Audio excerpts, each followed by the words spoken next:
हातकणंगले तालुक्यातील रेंदाळ गावातील गट क्रमांक 1242 आणि 1245 मधील गायरान जमीन बेघरांना देण्याची मागणी लाल बावटा बेघर संघटना, जनरल लेबर युनियन आणि महिला फेडरेशननं केली आहे. या मागणीचा पाठपुरावा त्यांनी गेल्या काही महिन्यांपासून सुरू ठेवलाय. या आणि अन्य मागण्यांसाठी त्यांनी आज इचलकरंजी प्रांताधिकारी कार्यालयावर मोर्चा काढला. सर्व लाभार्थ्यांचे अर्ज भरून ते मंडल अधिकारी आणि ग्राम महसूल यांच्याकडे जमा करण्यात आलेत. त्यानंतर फेब्रुवारी 2026 मध्ये झालेल्या ग्रामसभेत लाभार्थ्यांची नावं वाचून त्यांना प्रत्येकी 4 गुंठे जागा देण्याचा ठराव मंजूर करण्यात आला. 1992 साली बेघरांना जागा वाटप करण्यात आलं होतं.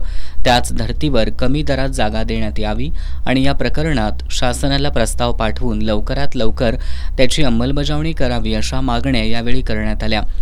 याशिवाय अन्न सुरक्षा योजनेअंतर्गत धान्य वाटपाचा प्रश्नही उपस्थित करण्यात आला. ऑक्टोबर 2025 रोजी 2 महिन्यात धान्य कोटा वाढवण्याचं आश्वासन देण्यात आलं होतं. मात्र अद्याप त्याची अंमलबजावणी झालेली नाही.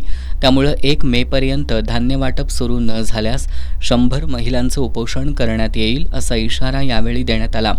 यावेळी कॉम्रेड रघुनाथ कांबळे, मौला नदाफ, आनंदा गुरव, मारुती पाटील, सचिन करडे, संजय कोळी, सुजाता मोहिते, बनुबिन नदाफ आदी उपस्थित होते.